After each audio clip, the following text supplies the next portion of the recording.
The room went silent when the drunk man slapped $20 on the bar and said he was selling his daughter. Everyone looked away, except one man who couldn't. What happened next in that mountain town would break a hardened loner, save a terrified child, and prove that sometimes the most broken people are the ones who know how to fight for what matters. This is their story. Stay until the end, hit that like button, and drop a comment with your city so I can see how far this story travels. The November wind cut through Stone Hollow like a dull blade, cold enough to hurt, but not clean enough to numb. Caleb Rowan felt it against his face as he tied his horse outside Mercer's Tavern, the only place in town that didn't ask questions about men who came down from the high country smelling like pine smoke and loneliness. He wasn't supposed to be here. The plan had been simple: trade furs, buy supplies, get back to the cabin before dark.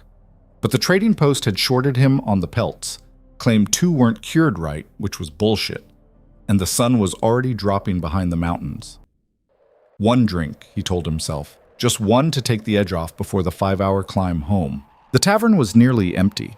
A few miners hunched over cards in the corner, their faces gray with coal dust and exhaustion. Old Samuel Mercer stood behind the bar, polishing glasses that would never be clean, and near the window sat a man Caleb had seen around town before, Dale Pritchard, a logger who'd lost his job when the mill closed. The man's hands shook as he lifted a bottle to his lips. Caleb took a stool at the far end of the bar. Whiskey. Mercer poured without comment. That was the thing about this place. Nobody cared who you were or why you looked like you'd been chewed up by the mountains and spit back out. They just poured and kept their mouths shut. The whiskey burned going down. Good. Caleb needed something to feel besides the constant ache in his chest, the one that had lived there for 6 years, ever since the fever took Sarah and baby Emma in the same week. The cabin had been full then, full of laughter and crying and the smell of Sarah's bread baking. Now it was just him and the ghosts. He was halfway through his second glass when Dale Pritchard started talking.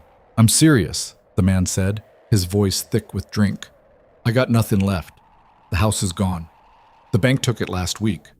One of the miners glanced over but said nothing. "I can't feed her anymore," Dale continued, and something in his tone made Caleb's shoulders tense. "It ain't right keeping her when I got nothing to give. A man's got to be practical." Caleb kept his eyes on his glass. Other people's problems weren't his business. He'd learned that the hard way. $20, Dale said suddenly, louder now. "That's all I'm asking. $20 and she's yours. She's small, but she's strong. Works hard. Doesn't complain." The words hit Caleb like a fist. He turned slowly on his stool. Dale Pritchard sat alone at his table, and beside him, pressed against the wall like she was trying to disappear into it, was a girl. Maybe 8 years old, maybe 10, hard to tell with the way hunger had hollowed out her face. Her dress was too thin for November, patched in places with fabric that didn't match. Her hair hung in dirty tangles around her shoulders.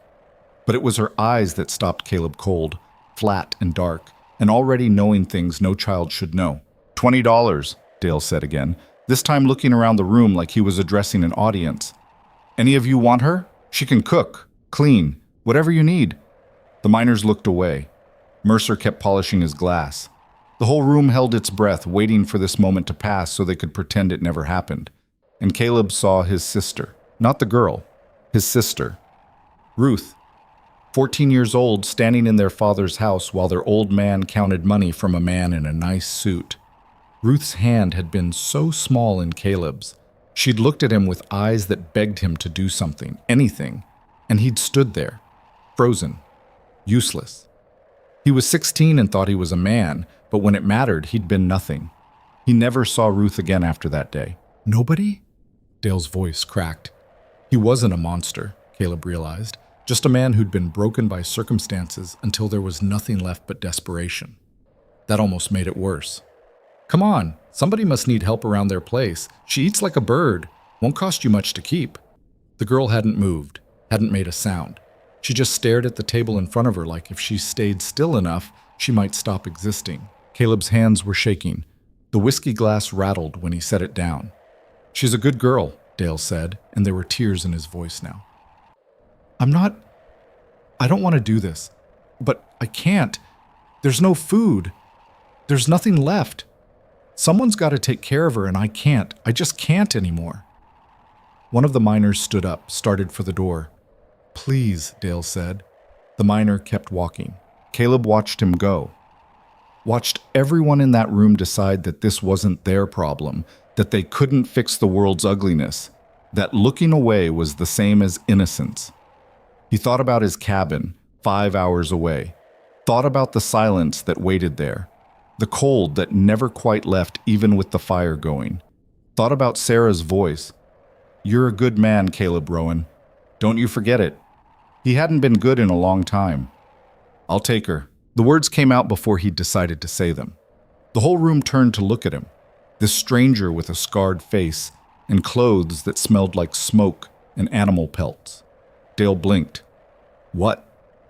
"I said I'll take her." Caleb reached into his coat and pulled out his money pouch. His hands were still shaking as he counted out bills. $15. That was all he had left after the trading post had cheated him. "I got 15, that's all I have."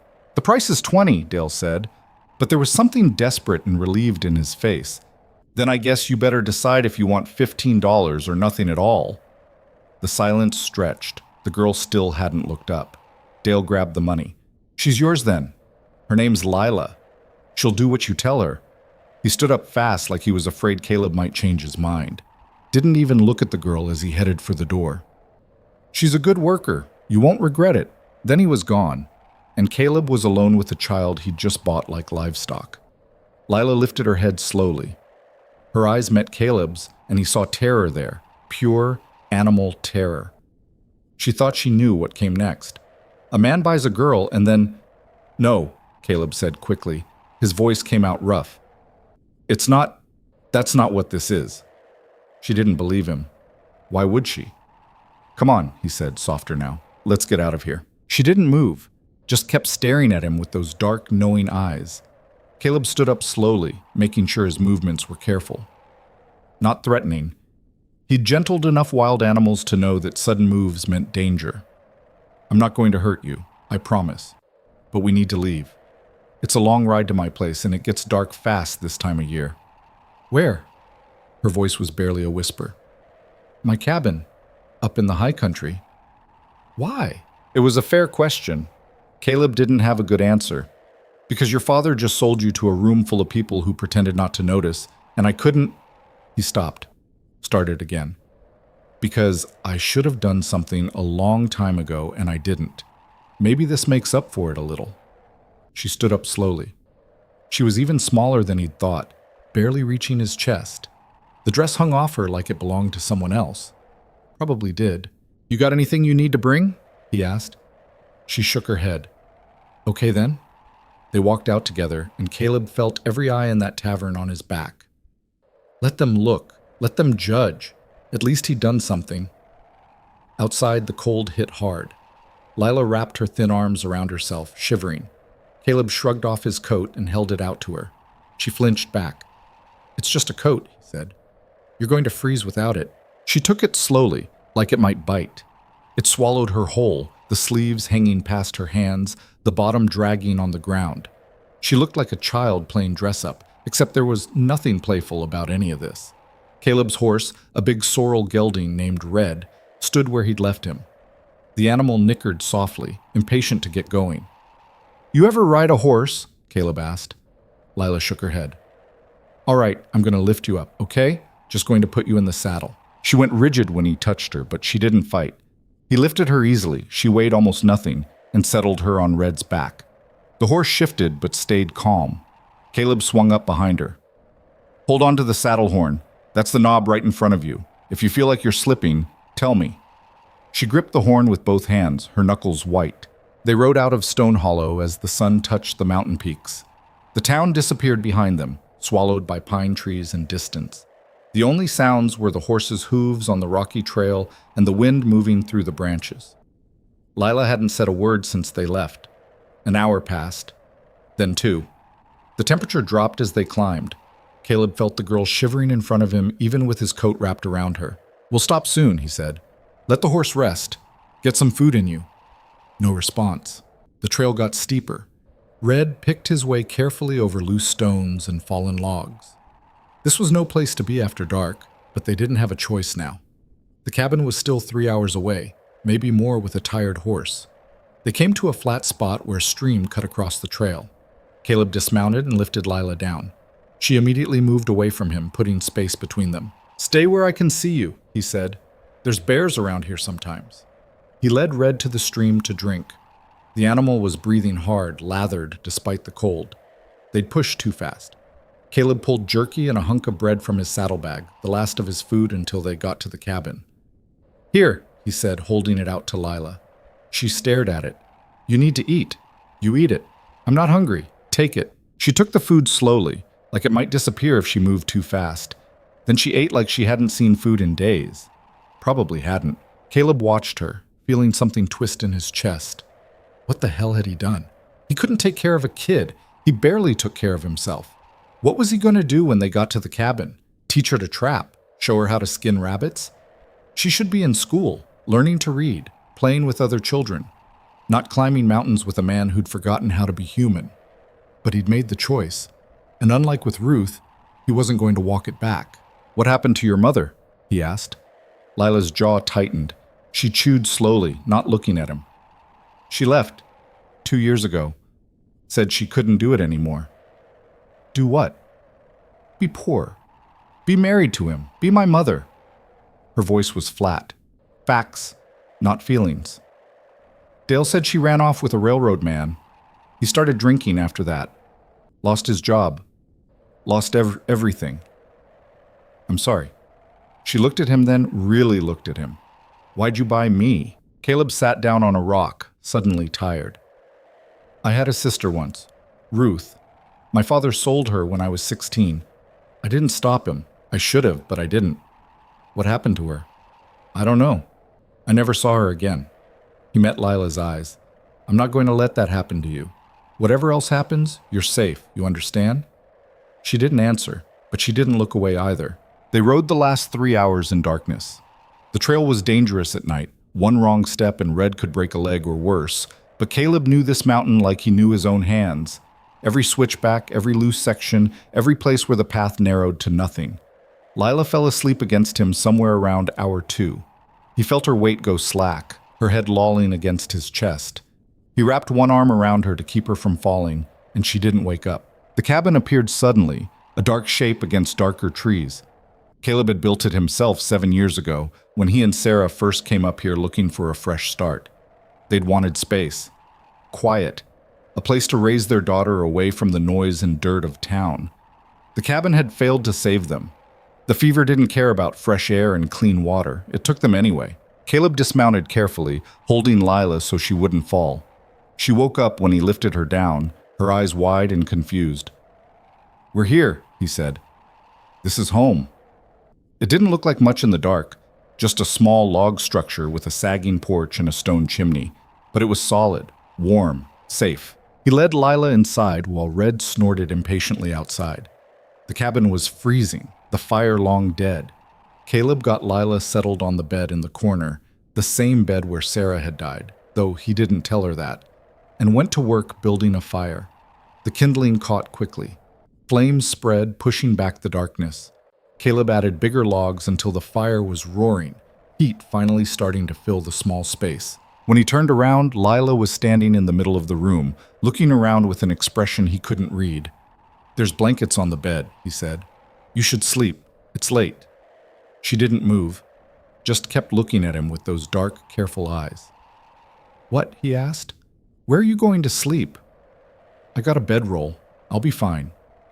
"Why can't you sleep in the bed?" "Because that's your bed now." She processed this. "What do you want from me?" The question hung in the air between them. Caleb felt something crack open in his chest, someplace he'd kept sealed shut since Sarah died. "Nothing," he said. "I don't want anything from you." "Everyone wants something." "Yeah, well, I'm not everyone." He grabbed his bedroll from the corner and spread it out near the fire. "Get some sleep, Lila. We'll figure the rest out tomorrow." She stood there for another minute, then slowly walked to the bed. She sat on the edge, still wearing his too big coat, still looking like she might bolt at any second. Caleb lay down and closed his eyes. He was exhausted, bone-tired in a way that went beyond just physical fatigue. But sleep didn't come.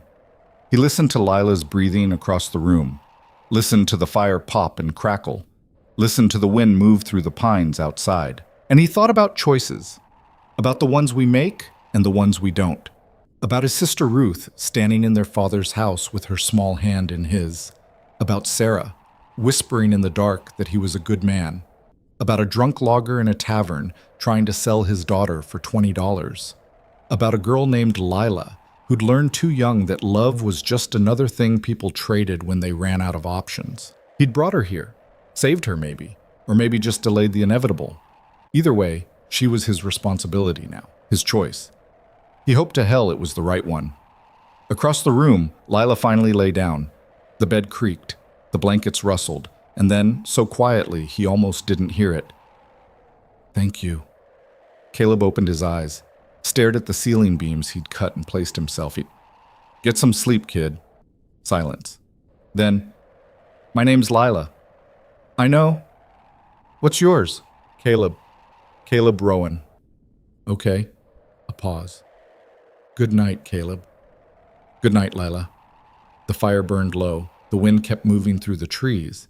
And two broken people, one who'd lost everything, one who'd never had anything to lose, slept in a cabin high in the Rocky Mountains, while the world outside stayed cold and hard and indifferent as always. But inside, for the first time in 6 years, Caleb Rowan's home wasn't empty. And maybe that was enough. Morning came hard and bright through the cabin's single window. Caleb woke to find Lila already awake, sitting on the edge of the bed with her hands folded in her lap, watching him like she was waiting for something bad to happen. "You sleep okay?"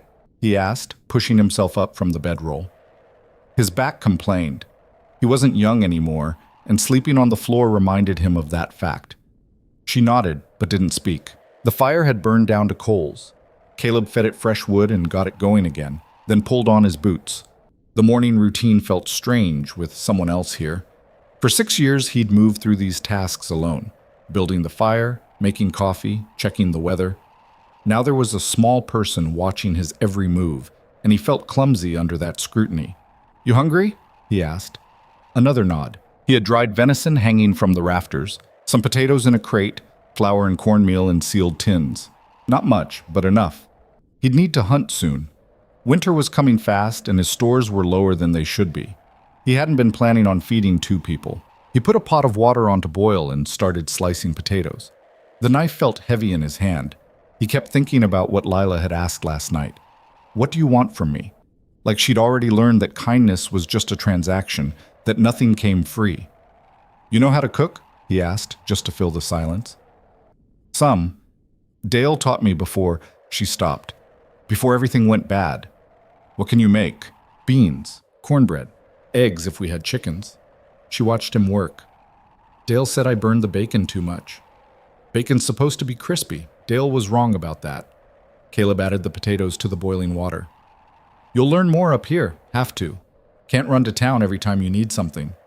She processed this quietly. Then, "How far away is town?" 5 hours on horseback, longer on foot." "You live here all alone?" "Yeah." "Why?" It was a simple question with a complicated answer. Caleb stirred the potatoes, watching them bounce in the rolling water. "Used to live here with my wife and daughter. They died. Fever took them both in the same week, back in '84. I stayed because leaving felt like giving up on them somehow." He glanced at Lila. "Probably doesn't make sense." "It makes sense," she said quietly. They ate in silence, boiled potatoes with salt and strips of dried venison. Lila ate slowly, carefully, like she was afraid the food might disappear. Caleb noticed she kept glancing at him, waiting for him to take his portion first before she'd touch hers. After breakfast, he showed her around the cabin. It didn't take long. The place was maybe 20 feet by 20 feet, with the bed in one corner, a rough table and 2 chairs in the middle, shelves along one wall holding supplies, and the fireplace taking up most of the far wall. A ladder led up to a small loft where Caleb stored furs and extra gear. "It's not much," he said, "but it's warm and it's dry and the roof doesn't leak, mostly." Lila ran her hand along the log wall. "You built this?" "Me and Sarah. Took us most of a summer. She was better with the chinking than I was, had smaller hands, could get into the gaps easier." He pointed to the window. She insisted on glass, said she wasn't going to live somewhere she couldn't see the mountains. Where are they buried? The question caught him off guard. Most people danced around death, used soft words to cushion the blow. But Lila just asked straight. Out back, under the big pine. He moved to the door. I'll show you. Outside, the November air bit through his shirt. The sky was sharp blue, the kind of cold clarity that only came at altitude. Snow dusted the peaks above them, and Caleb knew they had maybe 2 weeks before the first real storm hit. He led Lila around the cabin to where 2 wooden crosses stood under a massive ponderosa pine. Sarah Rowan, the first one read, 1858 to 1884. Beloved wife. The second was smaller. Emma Grace Rowan, born and died April 1884. Lila stood looking at the graves for a long moment. How old was she? Emma? 3 weeks. Caleb's voice came out rough. Barely had time to know her before... He stopped, swallowed hard. Sarah got sick first, tried to keep feeding Emma, even while she was burning up with fever. Then Emma got it too. I rode to town for a doctor, but by the time we got back, he didn't finish, didn't need to. I'm sorry, Lila said. Yeah, me too. They stood there at the cold while the wind moved through the pine branches overhead. Caleb hadn't brought anyone out here before. Hadn't wanted to share this grief with anyone. But something about Lila's presence made it bearable. Maybe because she carried her own losses. Maybe because she didn't try to make it better with empty words. Come on, he said finally. Got work to do before winter sets in proper. The next few days fell into a rhythm. Caleb had gotten soft living alone. He could go days without talking, without seeing another human face. But having Lila there forced him back into the world of words and explanations. He showed her how to split kindling without taking off a finger, how to bank the fire at night so it would last until morning, how to read the weather by watching the clouds move over the peaks, how to tell if meat was spoiled, how to patch clothes with what you had on hand. She learned fast, picked things up after one demonstration and remembered them. But she barely spoke unless he asked her a direct question, and she still flinched every time he moved too quickly. On the 4th day, Caleb decided it was time to teach her to shoot. Why? She asked when he pulled the rifle down from above the door. Because you need to know how. Up here, a gun's not about wanting to hurt something. It's about survival. You need to be able to hunt. Need to be able to protect yourself if I'm not around. He checked the rifle, made sure it was unloaded. Sarah hated guns, wouldn't touch one. I respected that, but he stopped. I was gone when she got sick, down in Stone Hollow, trading furs. If she'd been able to signal for help, fire off a shot or two, maybe someone would have heard. Maybe they could have gotten to town faster than I did. Lila took this in. You think she'd still be alive if she'd known how to shoot? I don't know. Maybe. Maybe not. He met her eyes. But I'm not taking that chance again. Anyone who lives up here needs to know how to handle a gun. They went outside to the clearing where Caleb had set up a target, an old flour sack stuffed with pine needles and hung from a tree branch. The morning was cold enough that their breath came out in clouds. This is a Winchester Model 1873, Caleb said, holding the rifle so she could see it. Fires a .44 4-40 cartridge. It's got some kick to it, so you need to hold it firm. He demonstrated the stance, feet shoulder-width apart, rifle butt tucked tight against his shoulder. You're going to feel it when you pull the trigger. Don't let it scare you. He loaded a single round and handed her the rifle. It looked enormous in her small hands. She struggled to hold it steady, the barrel wavering. Here. Caleb moved behind her, adjusting her grip. She went rigid at his touch, and he immediately stepped back. You need to pull it in tighter. The stock goes right against your shoulder. Line up the sight with the target and breathe out slow. When you're ready, squeeze the trigger. Don't jerk it. Lila raised the rifle again. Her arms shook from the weight. Take your time, Caleb said. She aimed for a long moment, then pulled the trigger. The crack of the gunshot echoed off the mountains. The recoil knocked Lila back a step, and she nearly dropped the rifle. The shot went wild, hitting a tree trunk 10 feet left of the target. Good, Caleb said. First time's always rough. Try again. They spent the next hour burning through ammunition. Lila's arms had to be screaming by the end of it, but she didn't complain. Her shots got better, not accurate yet, but better. She started anticipating the recoil, leaning into it instead of fighting it. "That's enough for today," Caleb said when he noticed her hands shaking from exhaustion. "You did good." She lowered the rifle, and for the first time since he'd bought her out of that tavern, she almost smiled. "I hit the target twice." "You did. Give it a few more weeks and you'll be out shooting me." They walked back to the cabin together. Lila carried the rifle like it was precious, and Caleb felt something shift in his chest. She was starting to trust him. Not all the way. That would take time, but enough to learn. Enough to try. That night over dinner, rabbit stew made from an animal Caleb had trapped that morning, Lila finally asked the question he'd been waiting for. "What happens when winter comes?" "We stay put mostly. Snow gets too deep to travel, and it's not safe to be out when the storms hit. We'll have enough food if I hunt smart. Got plenty of firewood stacked. We'll be fine." "And then what? After winter?" Caleb set down his spoon. "What do you mean?" "I mean," she struggled with the words. "Dale sold me. So I'm yours now, I guess. But what does that mean? What are you going to do with me?" There it was, the real question underneath all the others. "I'm not going to do anything with you," Caleb said carefully. "You're not property, Lila. I didn't buy you like you were a horse or a piece of furniture. I bought you away from a bad situation. But you paid for me." "Yeah, I did, and I'd do it again." He leaned forward. "Look, I don't know what happens next. I didn't think any of this through before I opened my mouth in that tavern. But here's what I do know. You're safe here. Nobody's going to hurt you or sell you or treat you like you're worth less than you are. You can stay as long as you want. And when you're old enough, if you want to leave, I won't stop you." She stared at him. "Why would you let me leave?" "Because you're not a prisoner. You're a kid who got dealt a bad hand, and I'm trying to—" He stopped. Started again. "My sister Ruth, the one I told you about. After my father sold her, I used to wonder what happened to her. If whoever bought her was kind, if she was okay. I never found out, but I promised myself that if I ever got the chance to be the kind of person who didn't look away, I would. So I'm here because you feel guilty about your sister?" The words stung because they were partly true. "Maybe at first, but now—" He met her eyes. "Now you're here because I want you to be. Because this cabin's too quiet with just me in it. Because teaching you to shoot today felt like something worth doing. Is that a good enough reason?"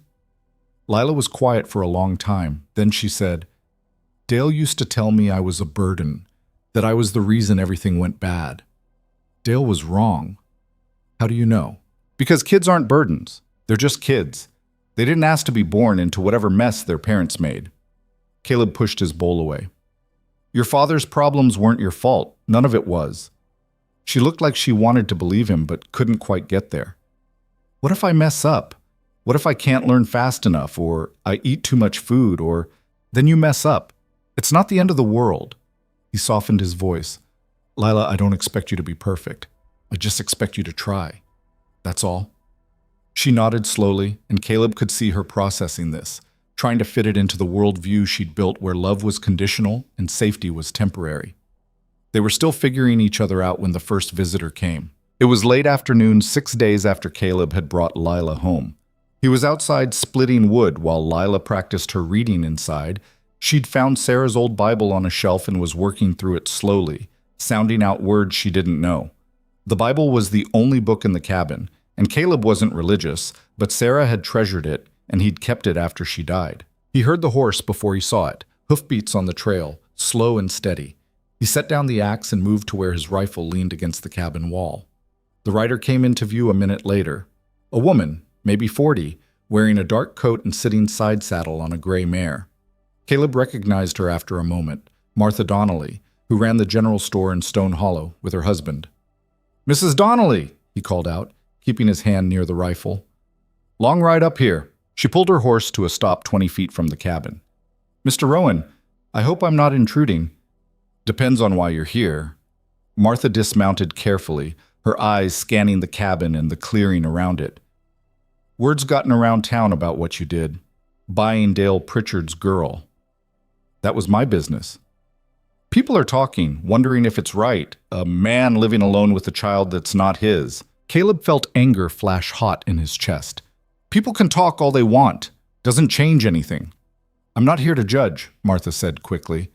I'm here because I wanted to see for myself that the girl's all right, that she's being treated proper. She's fine. I'd like to see her, talk to her. Caleb considered sending Martha away, but he knew that would only make the talk worse, make people think he had something to hide. And maybe it would be good for Lila to see another woman, someone who wasn't him. Wait here, he said. He went inside. Lila was sitting at the table with the Bible open in front of her, but she'd stopped reading. She must have heard the voices. There's a woman outside, Mrs. Donnelly from the general store. She wants to talk to you. Fear flashed across Lila's face. Why? Because people in town are talking, wondering if you're okay up here. She wants to see for herself. He crouched down so he was at eye level with her. You don't have to talk to her if you don't want, but it might help if you do. Might make people stop asking questions. What should I say? The truth. Are you okay here? Lila looked around the cabin, at the warm fire, the shelves stocked with food, the bed that was hers now. Yeah, she said quietly. I'm okay. Then tell her that. They went outside together. Martha's expression changed when she saw Lila.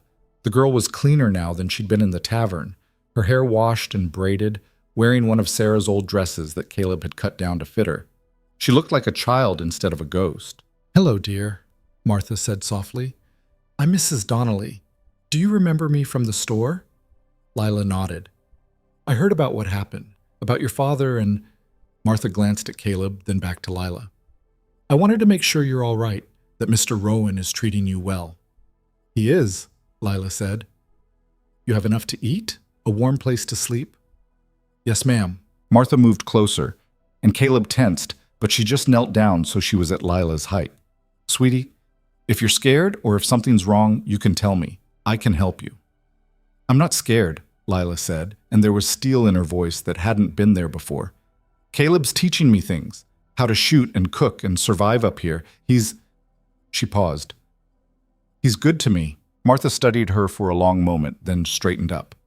All right then. She turned to Caleb. The law might have questions. Sheriff Coleman's been asking about the situation. Let him ask. I've got nothing to hide. People say you paid Dale $15 for her. I paid $15 to get her away from a man who was selling his child to drunks in a tavern. There's a difference. Is there? In the eyes of the law? Caleb's jaw tightened. I don't know. But I know what's right and what's not, and leaving that girl in that situation wasn't right. So whatever the law says, I can live with what I did. Martha was quiet for a moment. Then she said, I brought some things. For the girl. She walked back to her horse and pulled a bundle from her saddlebag. Some clothes that my daughter outgrew. A few books. Figured she might need them. She handed the bundle to Lila, who took it carefully. Thank you, Lila said. You're welcome, dear. Martha looked at Caleb. I'll tell people what I saw here, that the girl seems well cared for. But you should know, there are folks in town who think this whole thing is wrong, who think that child should be with a proper family, not up here with a hermit. A proper family, Caleb repeated. Like the father who sold her? Or like all those good people in the tavern who pretended not to notice? Martha had the grace to look uncomfortable. I'm just telling you what people are saying. Noted. She mounted her horse and turned it back toward the trail. Take care of her, Mr. Rowan. I mean it. I will. They watched her ride away until the trees swallowed her up and they were alone again. Are they going to take me away? Lila asked quietly. Not if I can help it. Caleb rested his hand on her shoulder, and for the first time she didn't flinch. Come on, let's see what she brought you. Inside they opened the bundle. There were 3 dresses, all well made and hardly worn, 2 pairs of boots, a warm coat, and at the bottom, 3 books, a reader, a book of fairy tales, and a slim volume of poetry. Lila ran her fingers over the books like they were treasure. You like to read? Caleb asked. I used to. Before... She stopped. Dale said books were a waste of time, sold most of ours when the money ran out. Well, you can read as much as you want here. No such thing as wasted time if you're learning something. That night, Lila read aloud from the fairy tales book while Caleb worked on repairing a harness. Her voice was soft and uncertain at first, but it got stronger as she went. The The stories were the usual things, princesses and talking animals and magic that solved every problem. Caleb didn't believe in magic anymore, but he liked hearing her read, liked the sound of another voice in the cabin. She fell asleep in the middle of a story about a girl who lived in a tower. Caleb marked the page and carried her to bed, and she didn't wake up, just curled into the blankets with that same guarded look she wore even in sleep. He sat by the fire for a long time after that, thinking about what Martha had said. The law might have questions. People thought this was wrong. Maybe it was wrong. Maybe he had no business raising a child when he'd failed so completely to save his own. Maybe Lila would be better off with a real family, people who knew how to be parents instead of just a broken man who'd spent 6 years hiding from the world. But when he looked at her sleeping there, safe and warm and fed, he couldn't make himself believe it. She'd been dying in that town, maybe not physically, but in every way that mattered.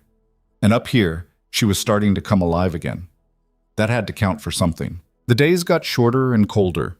Caleb took Lila hunting, teaching her to track deer through the snow, to read the signs animals left behind.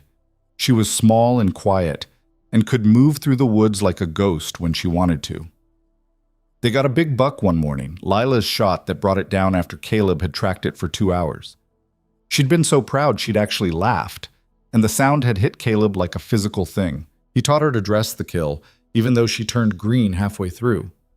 "You don't waste anything up here," he explained. "Meat for eating, hide for leather, bones for tools. Nothing gets thrown away."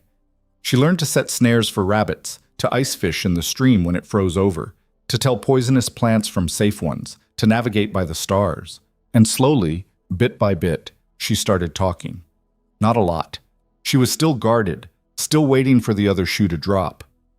But she'd ask questions now, tell him things. "Dale used to say my mother left because I cried too much as a baby," she said one day while they were cleaning fish. "Is that true? Can a baby cry too much?" "No," Caleb said firmly. "Babies cry. That's what they do. Your mother left because she had her own problems, not because of anything you did." "How do you know?" "Because I watched Sarah with Emma. Even when Emma cried all night and we were both exhausted, Sarah never once acted like our daughter was a burden. Parents who love their kids don't leave because things get hard." Lila was quiet, processing this. Then, "Did you love Emma?" "More than anything." The words hurt to say but felt necessary. "I only got 3 weeks with her, but yeah, I loved her." "Do you think she would have liked it up here when she got older?" Caleb smiled despite the ache in his chest. "I think she would have driven me crazy asking questions about everything. She'd have been like you, wanting to know how things work, why things are the way they are." "I'm like her?" "A little. You both had that same stubborn streak." Layla almost smiled at that. The first big storm hit in early December. Caleb had been watching the clouds build over the mountains for 2 days, recognizing the signs. He made sure they had enough firewood stacked inside, enough food and water to last a week if they needed it. The snow started during the night. Caleb woke to the sound of wind screaming around the cabin and the temperature dropping fast even with the fire going. He added more wood and checked the gaps around the door and windows, making sure they were sealed tight. Lila woke up shivering. "What's happening?" "Blizzard. It's going to get bad." He pulled another blanket from the shelf and wrapped it around her shoulders. "We're going to stay inside until it passes. Could be a day, could be 3. We'll be fine as long as we keep the fire going and don't panic." By noon, the snow was 2 feet deep and still falling. The wind had turned the world outside into a white chaos. Visibility was maybe 10 feet. The cold was so intense it felt malicious, like something alive trying to kill them. They stayed close to the fire. Caleb had Lila read aloud to pass the time, and when she got tired of that, he told her stories about building the cabin, about the first winter he and Sarah had survived up here when they'd been young and stupid and unprepared. "We almost died that year," he admitted. "Ran out of food in February and had to survive on pine needle tea and whatever small game I could trap. Sarah lost so much weight I could count her ribs. When spring finally came, we both swore we'd never be that unprepared again." "But you stayed," Lila said. "We stayed. This place gets in your blood. Once you've lived up here, everything else feels too crowded, too loud. Do you think I'll feel that way?" Caleb looked at her. This small girl who'd been sold like livestock and who was now learning to survive in one of the harshest environments on Earth. "I think you'll feel however you feel. And whatever that is, it'll be okay. The storm lasted 3 days. On the second day, they heard wolves howling in the distance. Caleb made sure his rifle was loaded and within reach. They won't come near the cabin, he told Lila when he saw fear in her eyes. They're just passing through. But that night, something scratched at the door. Caleb grabbed the rifle and stood ready while Lila huddled on the bed. The scratching came again, insistent. "Stay back," Caleb ordered. He moved to the door and threw it open fast, rifle raised. A dog stood there, or what was left of one, half-starved, covered in ice, shaking so hard its legs could barely hold it up. It looked up at Caleb with desperate eyes. "Hell," Caleb muttered. He lowered the rifle. "Come on, then." The dog limped inside. It was some kind of shepherd mix, big-boned but wasted down to nothing. There was a rope collar around its neck, frayed like it had been tied somewhere and chewed itself free. Lila climbed down from the bed. "Is it going to bite?" "Might. Stay back until we know." Caleb set the rifle aside and approached the dog slowly. It watched him but didn't growl, just kept shaking. He got a blanket and wrapped the animal up, then pulled it close to the fire. The dog didn't fight. It just collapsed there like all its strength had given out at once. "Get some water," Caleb told Lila, "and tear off a piece of that venison, small piece." They fed the dog carefully. Too much at once would make it sick. It ate like it was terrified the food would disappear, then drank half the bowl of water before finally laying its head down. "Somebody's dog," Caleb said. "Got loose or maybe abandoned when people couldn't feed it anymore. Happens in hard winters." "Can we keep it?" Lila asked. "It might not survive the night, but if it does..." Caleb looked at the dog, then at Lila, saw the hope in her face, the first time she'd asked for anything since arriving. "If it survives, we'll see." The dog survived. By morning it was alert enough to lift its head, and by afternoon it was eating more steadily. Lila stayed by its side, talking to it softly, petting its matted fur. "We need to call it something," she said. "It's probably got a name already." "But we don't know what it is, so we should give it a new one." She thought for a minute. "What about Bear? It's big like a bear." Caleb couldn't help but smile. "Sure, Bear works." The storm broke on the third day. The sun came out hard and bright, turning the snow into a field of diamonds. Caleb dug a path to the woodpile and checked on Red in the small shelter he'd built for the horse. The animal was fine, just restless from being cooped up. Bear the dog recovered slowly. Within a week, it had put on weight and its coat was starting to shine. It followed Lila everywhere, and at night it slept by her bed like a guardian. "That dog loves you," Caleb observed one evening. Lila looked pleased. "Nobody ever loved me before, except maybe my mother, and I don't remember that." The words hung in the air. Caleb wanted to tell her that he was starting to care about her too, that having her here had filled some of the emptiness that had been eating him alive. But he didn't know how to say it without sounding like he was trying to replace Emma, or like he expected something in return.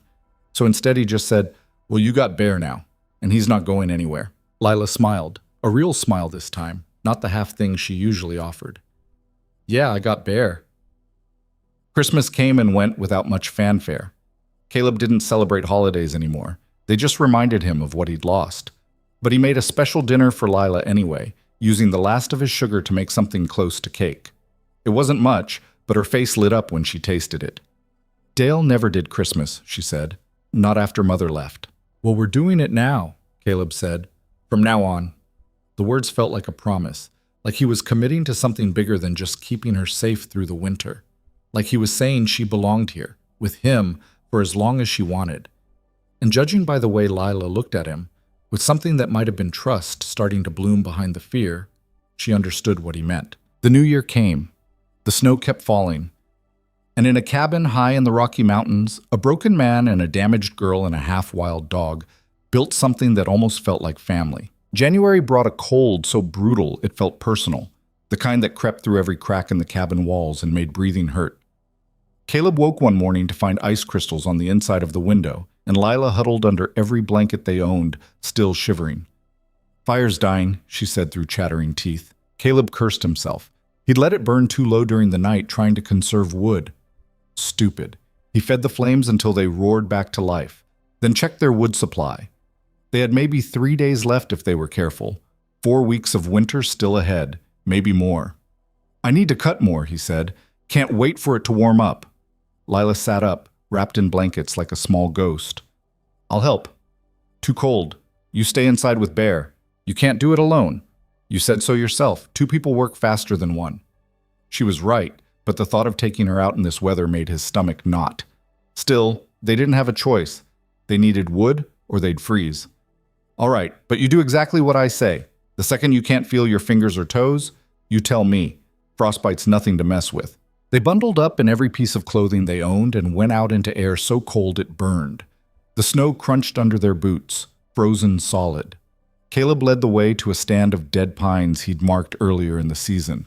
Already down, just needed to be cut and hauled back. They worked in silence, Caleb sawing while Lila gathered the pieces and stacked them.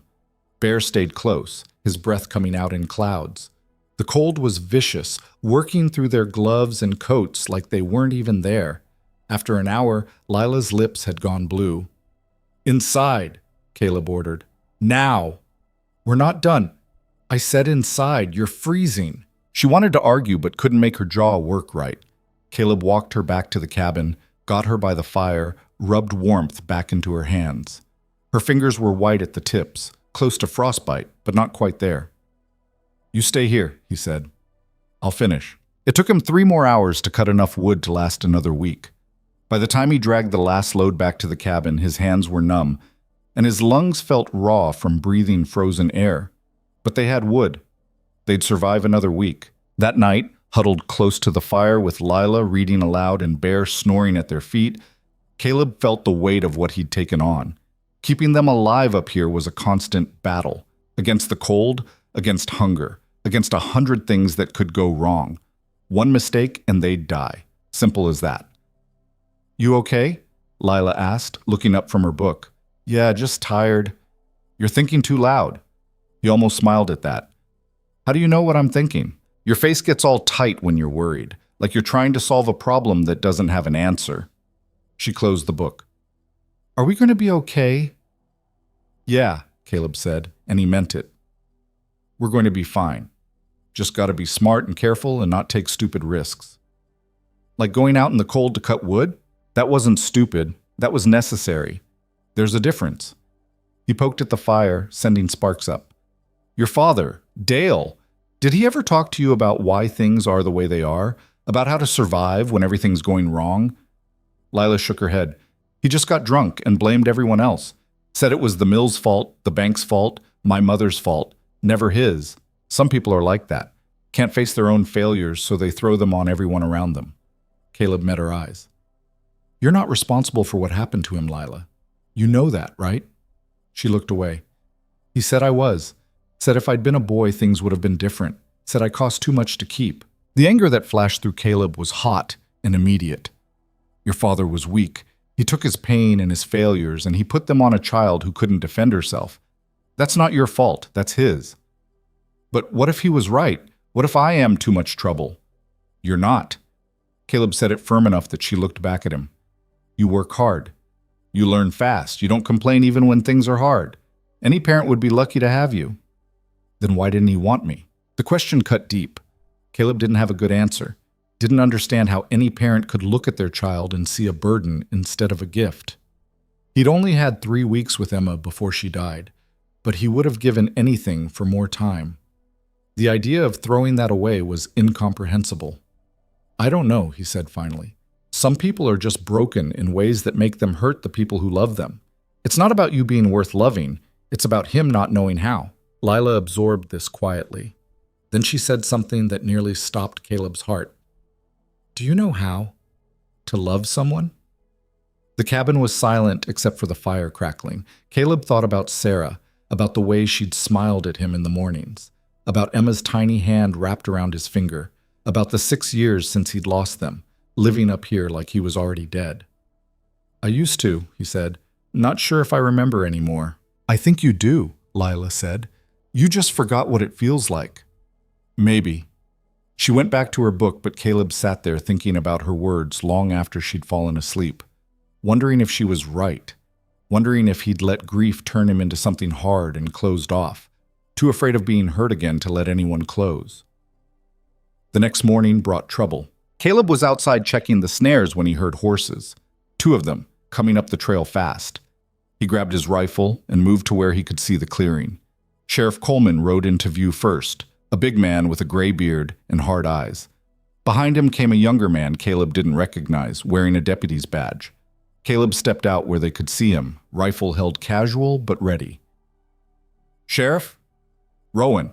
Coleman pulled his horse to a stop. "Need to talk to you." "So talk. Inside might be better." "I'm fine right here." The sheriff's jaw tightened. "This isn't a social call. There's been complaints made about your situation with the Pritchard girl." "What kind of complaints?" "The kind that question whether it's appropriate for a single man to be living up here alone with a child that's not his." Coleman glanced at the cabin. "Where is she?" "Inside, and she's staying inside." "I need to see her. Need to verify she's being treated properly." Caleb's grip on the rifle tightened. "She's fine. Fed, warm, safe. What else do you need to verify?" "That you haven't—" The sheriff stopped, started again. "Look, I know you think you did a good thing taking her out of that tavern, but the law sees it different. You paid money for a child. That's buying a human being, Rowan. That's illegal. So arrest me." "I might have to if you don't cooperate." They stared at each other across the frozen clearing. Caleb knew he was on thin ground here, knew the law could take Lila away if they decided to. But the thought of her going back to some town official who'd stick her in an orphanage or with a family that just wanted free labor made his blood run cold. "What do you want?" he asked. "I want to see the girl, talk to her without you standing over her shoulder. Then I want to understand what your intentions are here." "My intentions are to keep her alive and safe. That's it." "For how long? What happens when spring comes and you can travel again? You going to keep her up here forever?" Caleb hadn't thought that far ahead. "I don't know. That's the problem. You don't know what you're doing. You acted on impulse, and now you're in over your head." Coleman's voice softened slightly. "I'm not saying you're a bad man, Rowan, but a child needs more than just food and shelter. She needs schooling, friends her own age, a woman's influence, things you can't provide up here." Before Caleb could respond, the cabin door opened. Lila stepped out, bare at her side. She looked small in the doorway, wearing Sarah's cut-down dress and those 2 big boots Martha Donnelly had brought. "I heard voices," she said. "Get back inside," Caleb told her. "No." She walked forward, and there was steel in her spine that hadn't been there 2 months ago. "You're here about me, aren't you?" Coleman dismounted. "Yes, miss. I'm Sheriff Coleman. I need to ask you some questions." "About whether Caleb's treating me right?" "Among other things." Lila looked at Caleb, then back at the sheriff. "He's teaching me to survive, to shoot and hunt and read. He makes sure I have enough to eat even when food's tight. He doesn't hit me or yell at me or tell me I'm worthless." Her voice got stronger. "Dale sold me in a bar full of men, and nobody did anything. Caleb did. So whatever questions you have, the answer is, I'm better off here than I was there." The sheriff studied her. "That may be true, but the law has concerns about a grown man living alone with a young girl. Do you understand what I'm saying? You think he bought me for—" She couldn't finish the sentence, but her face showed she understood. "He didn't. He's never—" She looked at Caleb again, and something passed between them. "He's been good to me. That's all. Child, if something's happened, if he's hurt you or forced you to do things, you can tell me. I'll make sure you're safe." "I am safe," Lila said, and there was fury in her voice now. "For the first time in my whole life, I'm safe.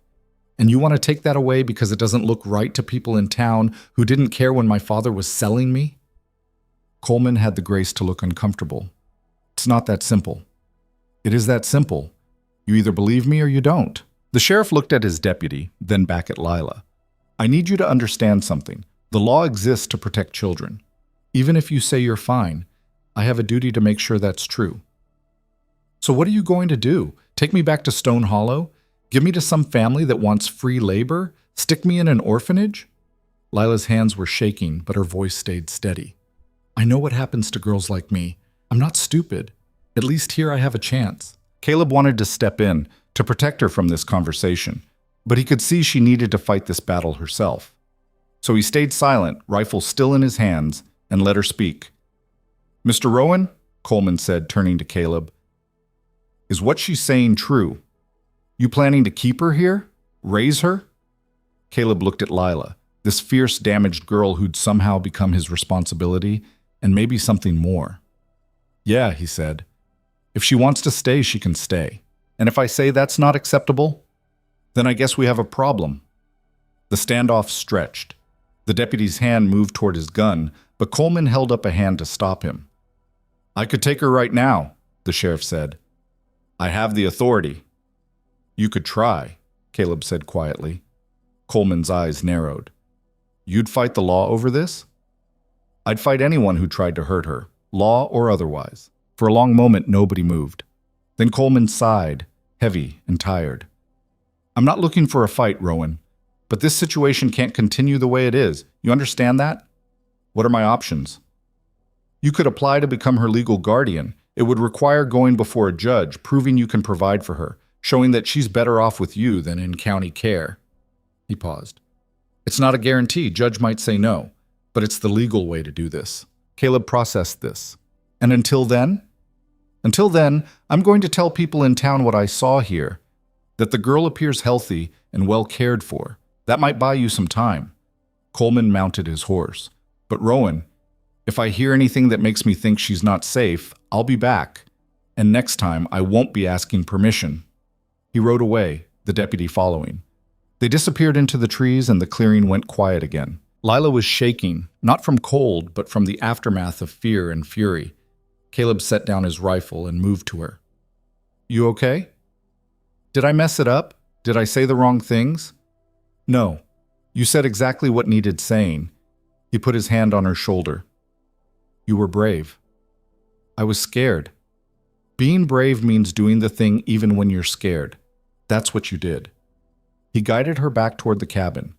Come on, let's get warm. Inside, Lila collapsed by the fire. Bear pushed his head into her lap, sensing her distress. She buried her fingers in his fur. Are they going to take me away? She asked. I won't let them. But the sheriff said, I know what he said, and we'll do it legal if we have to. Apply for guardianship, go before a judge, whatever it takes. Caleb sat down beside her. But nobody's taking you anywhere you don't want to go. I promise. You can't promise that. The law works for people, not the other way around. And if some judge thinks you're better off in an orphanage than here, then the law's wrong. Lila looked at him with those dark, serious eyes. Why are you doing this? Fighting for me? It was the same question she'd asked before, but this time Caleb had a different answer. Because you matter. Because in the 2 months you've been here, you've reminded me that there's more to life than just surviving. You've made this place feel like a home again, instead of a tomb. He stopped, trying to find the right words. I failed my sister. I failed my daughter by not being there when she needed me. I'm not failing you. But what if I'm not worth it? What if... Stop, Caleb said firmly. You are worth it. You're worth fighting for. And anyone who can't see that is blind. She started crying then, not the quiet tears she'd shed before, but deep, wrenching sobs that came from somewhere broken inside her. Caleb pulled her close and let her cry, feeling her small body shake against his chest. He used to tell me I was nothing, she said between sobs. Dale? He'd get drunk and say I was the reason everything went wrong, that I killed my mother by being born, that I was a curse. He was wrong. But what if he wasn't? What if I really am? Lila. Caleb held her at arm's length so she had to look at him. Your father was a broken man who took his pain out on you because you were there, and you were small, and you couldn't fight back. Nothing he said was true. Nothing he did was your fault. You are not a curse. You are not worthless. You are a strong, smart girl who survived something no child should have to survive. And I am grateful that you're here. She searched his face like she was looking for the lie. Really? Really? She cried for a long time after that, and Caleb just held her. Let her get it all out, all the poison Dale had poured into her, all the fear and shame and self-hatred. When she finally went quiet, she stayed pressed against his chest, exhausted. Are you going to send me away when I'm old enough? She asked quietly. Only if that's what you want. What if I never want to leave? Caleb felt something warm and painful expand in his chest. Then I guess you'll have to learn to like the cold. She almost laughed at that. a wet, broken sound, but a laugh nonetheless. That night, after Lila had fallen asleep, Caleb sat by the fire thinking about what he'd said to the sheriff. I'd fight anyone who tried to hurt her. He'd meant it. Somewhere in the past 2 months, this girl had become more than just a responsibility. She'd become his. Not a replacement for Emma. Nothing could replace the daughter he'd lost. But something new. Something he hadn't expected to feel again. February came with a brief warming spell that melted the top layer of snow and turned everything to slush. Caleb used the break in the weather to hunt, bringing down an elk that would feed them for weeks. He taught Lila how to butcher it properly, how to cure the meat so it wouldn't spoil. It's not pretty work, he said as she struggled with a particularly tough section. But it's honest work. Food doesn't come from nowhere. Something's got to die so something else can live. Did Sarah do this? No, she couldn't stomach it, but she learned to cook what I brought back, and she never wasted a scrap. He moved to help Lila with the knife. She would have liked you, I think. You've got her stubbornness. She was pretty, wasn't she, in that picture you have? Caleb kept a small daguerreotype of Sarah on the shelf, the only photograph he owned. Yeah, she was beautiful, but that's not why I loved her. Why then? Because she saw the world different than other people, saw possibilities where others saw problems. She's the one who convinced me we could build a life up here. He paused. And because she made me laugh. Even when things were hard, she could find something funny in it. Do you miss her? Every day. They worked in silence for a while, then Lila said, Can I ask you something? Sure. That night in the cabin, the first night, why did you cry? Caleb's hands stilled. He'd thought she was asleep when that happened, when all the grief and rage he'd been carrying for 6 years had finally cracked open. You asked me if I was going to sell you, he said quietly, and I realized that's what you expected. That's what you thought happened when men bought girls, and He stopped, swallowed hard. I thought about my sister, about how she probably asked the same question when that man took her away. And I wondered if anyone had ever told her she was safe, if anyone had ever fought for her. Is that why you kept me? To make up for not saving her? At first maybe, but not anymore. He met her eyes. Now I keep you, because I can't imagine not keeping you. Lila processed this. I'm glad you bought me, she said, even though it's weird to say it like that. Yeah, it is weird. But true, if you hadn't... She didn't finish the sentence, didn't need to. They both knew what would have happened. The warming spell ended after a week, and the cold came back worse than before. March was brutal, storms that lasted days, temperatures that dropped so low the sap in the trees froze and made them crack like gunshots. They went through their wood supply faster than Caleb had planned, and by mid-month they were rationing. Lila started coughing. At first it was just a tickle, the kind that came from breathing cold air too long. But it got worse. Deep, wet coughs that shook her whole body. Caleb felt panic rise. He'd seen what sickness could do up here, how fast it could turn deadly. He made her stay in bed, piled blankets on her, kept the fire roaring even though it meant burning through wood they couldn't spare. He made tea from pine needles and yarrow, forced her to drink it even when she said it tasted like dirt. I'm fine, she insisted, her voice hoarse. You're not fine, you're sick. It's just a cough. Sarah said that too, right before... He stopped himself.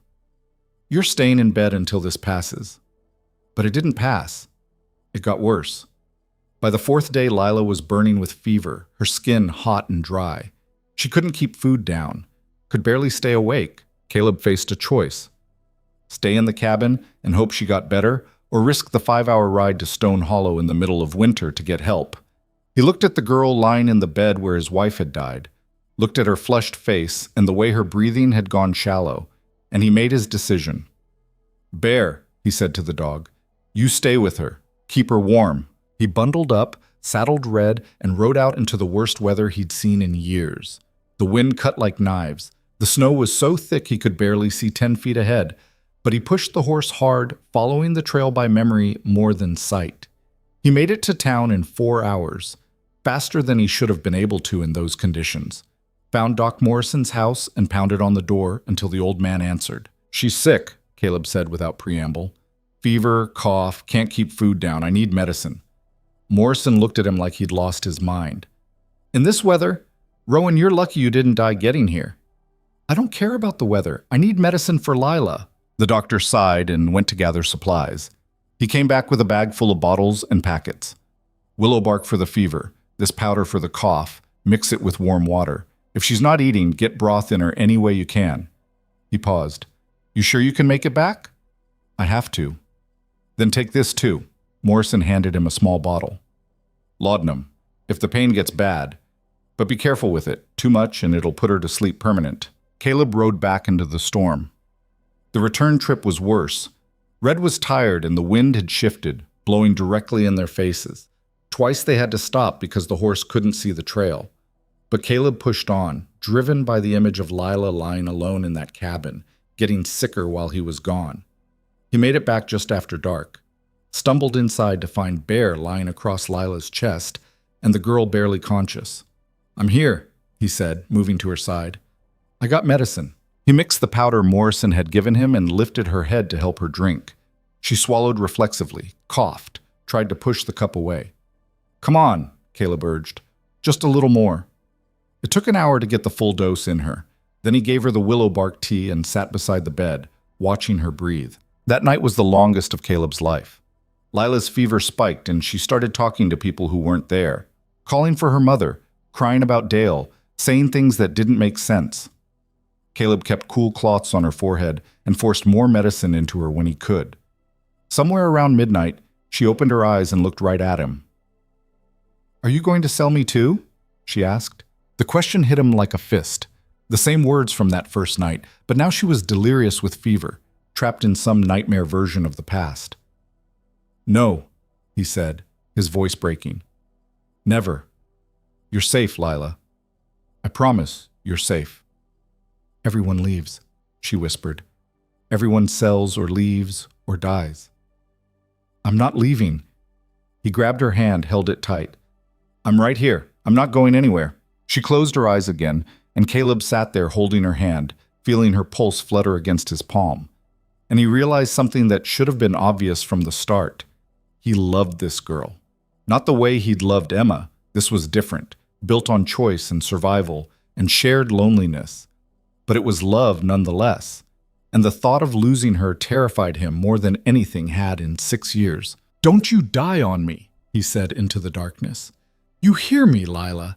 Don't you dare die. The fever broke just before dawn.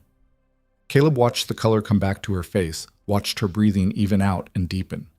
When she finally woke up properly, the first thing she said was, You came back.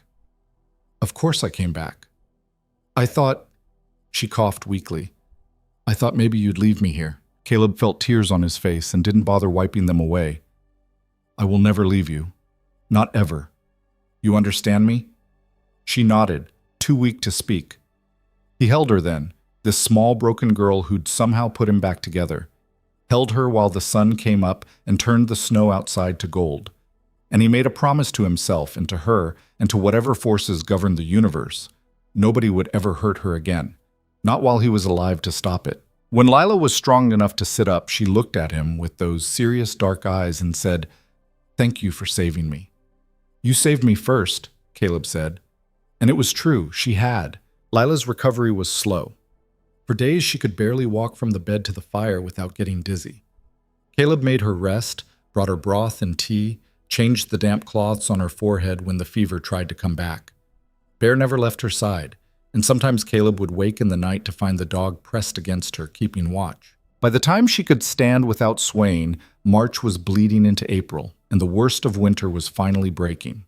The snow started to melt in earnest, running off the roof in streams that sounded like rain. The days stretched longer. Birds appeared that hadn't been there before. I want to go outside, Lila said one morning. I'm sick of being stuck in here. You're still weak. I'm going crazy, please. Caleb studied her. She had color in her face again and her eyes were clear.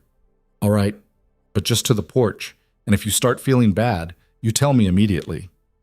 They sat on the porch steps together, wrapped in blankets, watching the world wake up from winter. The sun felt warm on Caleb's face, the first real warmth in months. Ice dripped from the trees. Somewhere in the distance, a stream ran loud with meltwater. I thought I was going to die, Lila said quietly. You almost did. Were you scared? Caleb looked at her, terrified. Why? You barely knew me. Doesn't matter how long I've known you. Doesn't change what you mean to me. She was quiet for a moment. Then, what do I mean to you? It was a fair question. Caleb had been avoiding thinking about it too directly, afraid that putting words to it would somehow make it more fragile. But sitting there in the weak spring sunlight with this girl who'd survived things no child should survive, he couldn't dodge it anymore. Your family, he said. Same as Sarah was. Same as Emma. You're mine to protect and care for, and I take that seriously. Like a daughter? The word hung between them. Caleb had been thinking it for weeks, but hadn't said it out loud. Saying it felt like a betrayal of Emma somehow, like he was trying to replace her. Yeah, he said finally. Like a daughter. Lila leaned against his shoulder, and they sat there watching the snow melt. After a while, she said, I never had a real father. Dale tried, I think, before everything went bad. But he never... She stopped. He never looked at me the way you do. How do I look at you? Like I matter. Like I'm worth keeping alive. She pulled the blanket tighter. That's new for me. Caleb felt something crack open in his chest. You've always mattered, Lila. You just had people around you who were too broken to see it. They stayed outside until Lila started shivering, then Caleb carried her back inside despite her protests that she could walk. She fell asleep by the fire, and he watched her breathe, still not quite believing she'd made it through. The next week brought more warmth and the first green shoots pushing up through the melting snow. Caleb started teaching Lila to ride Red properly, not just sitting in front of him, but actually controlling the horse herself. She was nervous at first. The animal was huge compared to her, but she learned fast. Heels down, Caleb called as she walked Red in a circle around the clearing. Keep your hands steady. He can feel everything you're feeling, so if you're nervous, he gets nervous. That's stupid. He's a horse. Horses aren't stupid. They just think different than we do. He moved closer. Now try making him trot. Squeeze with your legs. Gentle, don't kick. Red moved into a trot and Lila bounced in the saddle, losing her rhythm. But she didn't fall off, and when she got the horse to stop where Caleb was standing, she was grinning. I did it. You did. Few more weeks and you'll be riding better than me. Liar. Maybe, but you're getting good. They practiced every day. Riding became one more skill in Lila's growing arsenal of mountain survival knowledge. She could shoot well enough now to bring down small game, could track animals through mud and snow, could start a fire with flint and steel, could read the weather by watching clouds and feeling the wind. She was also reading better. They'd gone through the fairy tale book twice and had moved on to the poetry. Some of it she didn't understand, but she liked the rhythm of the words. Sometimes Caleb would find her reading aloud to Bear, testing how the syllables sounded. Do you think I'll ever go to a real school? She asked one evening. Caleb looked up from the harness he was mending. You want to? I don't know, maybe. I like learning things, but... She gestured around the cabin. I like learning here too, from you. School would teach you things I can't, math and history, and how to write proper, things that matter if you're going to live in the world. What if I don't want to live in the world? What if I want to stay here? You're 11 years old. You've got time to figure that out. He set down the harness. But Lila, you should know, this place is hard. Beautiful, but hard. Not everyone's cut out for it. Are you trying to get rid of me? No, I'm trying to make sure you understand what you're choosing if you stay. Winters that try to kill you. Being alone most of the time. Working every day just to survive. It's not an easy life. Lila thought about this. It's easier than what I had before. That's a low bar. Maybe. But it's my bar. She met his eyes. I'm not leaving, Caleb. Not unless you make me. I won't make you? Then I'm staying.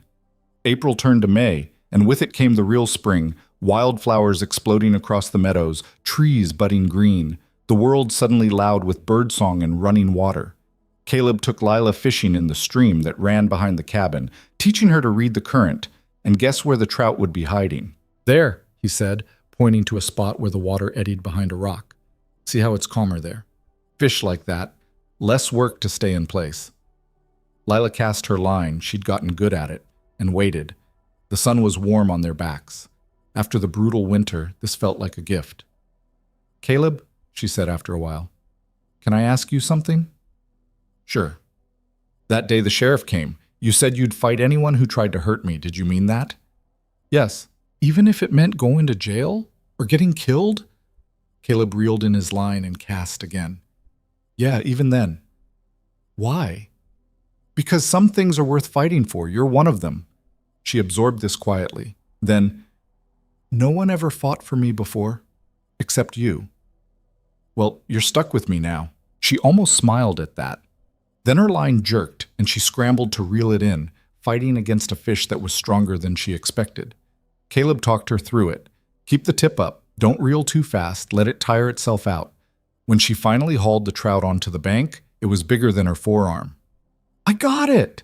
She was laughing, actually laughing. "Did you see that?" "I saw. That's a good fish. We'll eat well tonight." They caught 3 more before heading back to the cabin.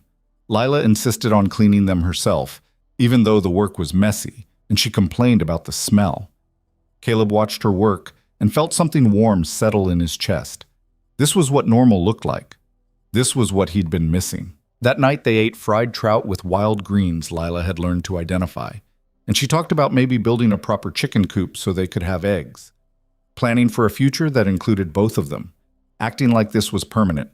And for the first time since Sarah died, Caleb let himself believe it might be. The trouble started in early June. Caleb had ridden down to Stone Hollow for supplies, something he'd been putting off but couldn't avoid anymore. They needed flour and salt and ammunition, things he couldn't make or trade for up in the mountains. Lila had wanted to come, but he'd made her stay behind with Bear. The town made him uneasy, and he didn't want her exposed to whatever talk was still going around. He should have known better. He was loading supplies onto Red when 3 men approached. Caleb recognized 2 of them, miners who drank at Mercer's. The third was younger, maybe 20, with the kind of face that looked for trouble. "That's him," one of the miners said. "The one who bought Dale's girl." Caleb kept loading, not acknowledging them. "Heard you're keeping her up there," the young one said. "All alone. Just you and a little girl." "Not your concern." "It's our concern when a man's doing unnatural things." Caleb's hands stilled. He turned slowly to face them. "You want to repeat that?" "You heard me. Everyone knows what men like you do with girls like that, and we don't tolerate it in this town." The rage that went through Caleb was white-hot and immediate. He took a step toward the young man, and whatever the kid saw in his face made him back up.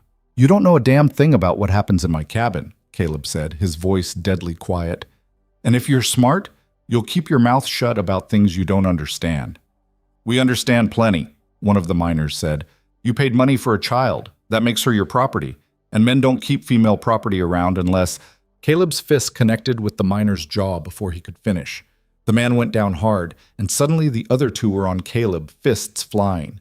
He fought back hard, landing punches where he could, but it was 3 against 1 and he was already tired from the ride. Someone grabbed him from behind. He threw an elbow and heard a satisfying grunt of pain. But then something hard hit the back of his head and the world tilted sideways. When his vision cleared, he was on the ground with Sheriff Coleman standing over him and the 3 men nursing various injuries a few feet away. "That's enough," Coleman barked. "All of you, stop." "He attacked us," the young one said, blood running from his nose. "After you accused him of child rape, from what I heard." The sheriff looked disgusted. "Get out of here, all 3 of you." They left, muttering threats. Coleman helped Caleb to his feet. "You all right?" Caleb touched the back of his head and his hand came away bloody. "Fine." "You're not fine, you're bleeding." The sheriff steered him toward Doc Morrison's office. "Come on." Morrison cleaned the wound and pronounced it not serious, a cut that bled a lot but wasn't deep. He also noted Caleb's split knuckles and the bruise already forming on his ribs. "You should press charges," the doctor said. "Against who?" 3 men who said what half the town's thinking? Morrison looked uncomfortable. "Not everyone thinks that way." "Enough do." Caleb stood up, wincing. "I need to get back." "To the girl?" "Her name's Lila." "Right, Lila." The doctor hesitated. "For what it's worth, I believe you're doing right by her. But Rowan, people are going to talk, and some of that talk is going to be ugly. You need to be prepared for that."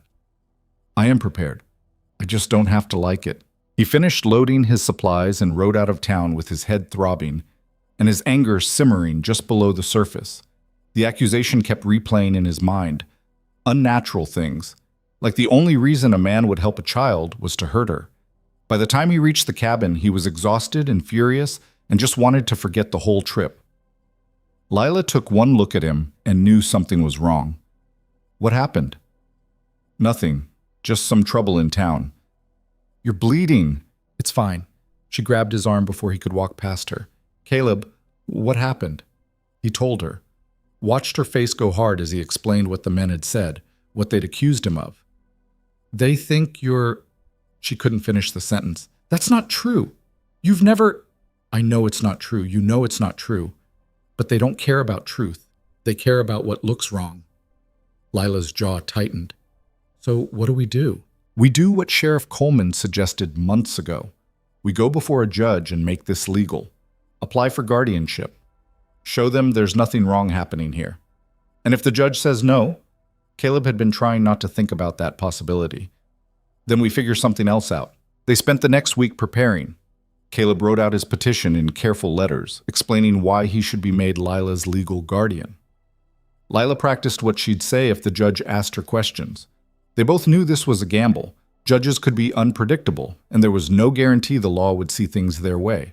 The hearing was set for late June in Stone Hollow's courthouse. Caleb wore his best clothes, which weren't saying much, and Lila wore the nicest of the dresses Martha Donnelly had brought.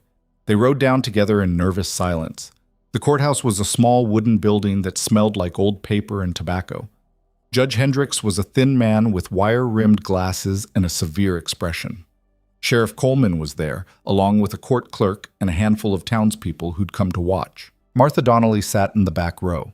When Lila saw her, the woman gave her an encouraging nod. Mr. Rowan, the judge said once everyone was settled, you're petitioning for guardianship of one Lila Pritchard, age 11, currently in your care. Is that correct? Yes, Your Honor. On what grounds? On the grounds that her father sold her in a tavern and nobody else stepped up to help. On the grounds that she's been living with me for 7 months and is healthy and well cared for. On the grounds that she wants to stay with me and I want to keep her safe. The judge made a note. Miss Pritchard, you're old enough to have a say in this. Do you want to remain with Mr. Rowan?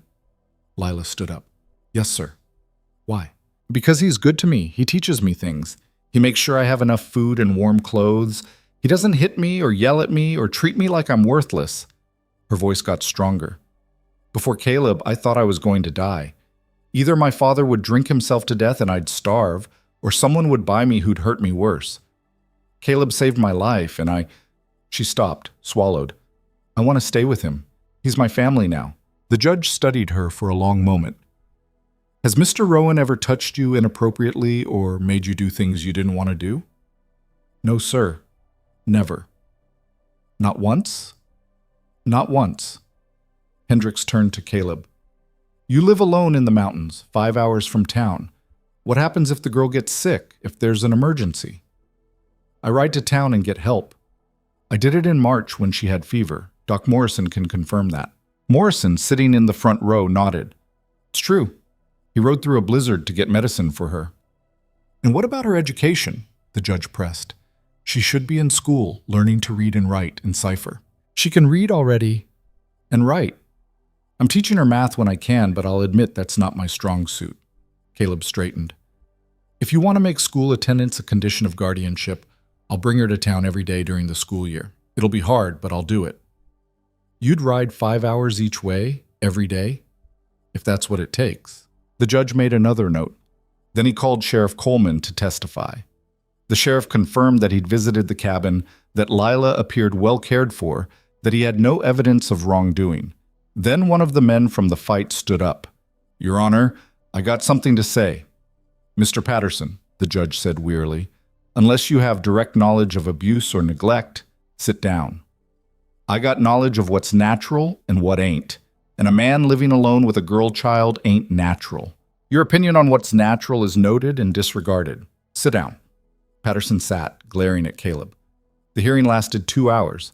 By the end, Caleb's head was pounding and Lila looked exhausted. Judge Hendricks reviewed his notes, then looked up. I've heard enough. Mr. Rowan, you're not an ideal guardian on paper. You live in isolation, you have limited means, and you lack formal education. Under normal circumstances, I would not approve this petition. Caleb's heart sank. However, the judge continued, these are not normal circumstances.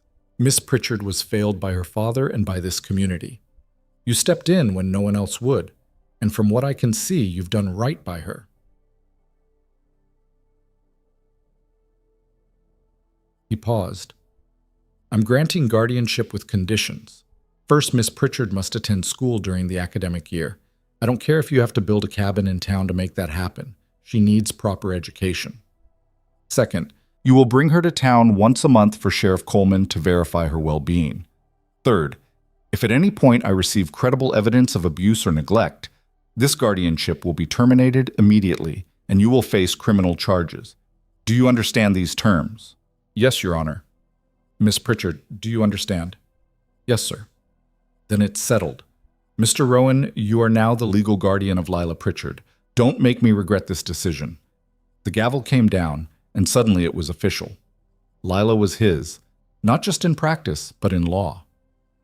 They walked out of the courthouse into bright sunshine. Lila grabbed his hand, something she rarely did in public, and squeezed tight. We did it, she said. We did. You're stuck with me now. Wouldn't have it any other way. Martha Donnelly approached them as they were mounting red. Congratulations, both of you. Thank you, Caleb said, for speaking up in there. I told the truth. That girl deserves a home, and you're giving her one. She handed Lila a small package. Little something to celebrate. Nothing fancy. Inside was a new dress, deep blue with white buttons. Lila held it up, and her eyes went bright. It's beautiful, she said. You deserve beautiful things, Martha said. Both of you take care. They rode home in the golden afternoon light. Lila was quiet, but it was a peaceful quiet. When they reached the cabin, Bear came bounding out to greet them, and Lila hugged the dog so hard he yelped. Easy, Caleb said, laughing. You'll squeeze him to death. I'm just happy. I can see that. That night they celebrated with a special dinner, venison steaks and the last of the potatoes, cooked with wild onions Lila had found. She wore her new dress, even though it was too nice for every day, and she smiled more than Caleb had ever seen. What happens now? She asked. Now we figure out how to make this work. I'll need to build something in town for the school year, like the judge said. Probably just a small room we can use during the week, then come back up here on weekends. Can Bear come? Don't see why not. She thought about this. Will kids at school be mean to me because of... She gestured vaguely. Everything? Maybe. Probably. Caleb set down his fork. But you're tougher than they are. You've survived things they can't imagine. Don't let them make you feel small. What if I can't keep up? What if I'm too far behind? Then you work harder. Ask questions. Learn. He met her eyes. You're smart, Layla. Smarter than you give yourself credit for. You'll do fine. She didn't look convinced, but she nodded. The summer stretched out warm and green. Caleb taught Lila to fish with her hands in the shallow parts of the stream, to identify edible mushrooms, to predict when a storm was coming by the pressure in the air. They expanded the garden Sarah had started years ago, planting vegetables that would be ready before the first frost. Lila grew stronger, filling out from the half-starved waif she'd been. She could outshoot Caleb now with the rifle, though he'd never admit it out loud. She could ride Red on her own through the mountain trails without getting lost. She could make a fire in the rain and field dress a deer without flinching. She was also reading everything she could get her hands on. Caleb traded furs for books during his monthly trips to town, bringing back whatever he could find. Lila devoured them all, histories and novels and agricultural guides, anything with words. One evening in late July, she looked up from a book about astronomy and said, "Did you know there are billions of stars we can't even see? That the ones we see are just the closest ones? I did not know that. It's amazing. All that space. All those worlds we'll never get to." She gazed out the window at the darkening sky. Makes our problems seem pretty small, doesn't it? Sometimes small problems are the only ones we can actually fix. She smiled at that. Then more seriously, "Are you happy? With me being here?" Caleb looked at her. This girl who'd gone from a terrified child being sold in a tavern to a confident young person who could survive in one of the harshest environments on Earth, who read poetry to her dog and asked questions about stars and looked at him like he hung the moon. "Yeah," he said, "I'm happy. Happier than I've been in a long time." "Good, because I'm not going anywhere." "I know." August brought the first hint of fall. Cooler nights, leaves just starting to turn. Caleb started preparing for winter again, stocking wood and preserving food. But this time he wasn't doing it alone. Lila worked beside him, and the work went faster with two sets of hands. They were stronger together, and whatever challenges came next, whether it was another brutal winter or the judgment of narrow-minded townspeople or the simple daily struggle of survival, Caleb knew they'd face it as a family, because that's what they were now. Not by blood or law alone, but by choice. By the 1,000 small decisions they'd made to keep showing up for each other. By trust built slowly over months of hardship. One morning near the end of August, Lila came running into the cabin with something in her hands. "Look," she said, breathless. It was a bird's nest, fallen from a tree, with 3 tiny blue eggs still intact inside. "We should put it back," Caleb said. "Can't. The tree's too tall and the branch broke off. The eggs will die if we leave them."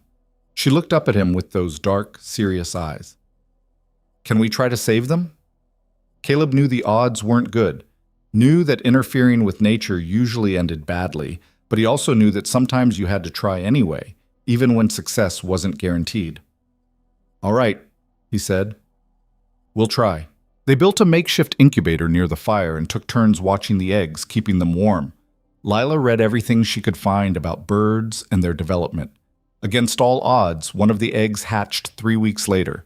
A tiny, ugly, perfect thing, with its eyes still closed and its mouth open wide.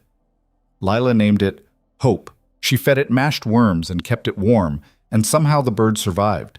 By October, it had feathers and was hopping around the cabin, chirping constantly. Lila taught it to come when she whistled. "What happens when winter comes?" she asked.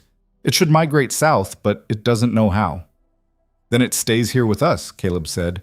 "We've already saved one thing that shouldn't have survived. Might as well save another." Lila smiled at that, the kind of smile that lit up her whole face. And Caleb thought about how far they'd both come from that November night in Mercer's tavern, how they'd built something neither of them had expected out of desperation and determination and the simple human need to matter to someone. They'd saved each other, and in doing so, they'd found what they'd both been missing, a place to belong. The bird made it through winter, which nobody expected.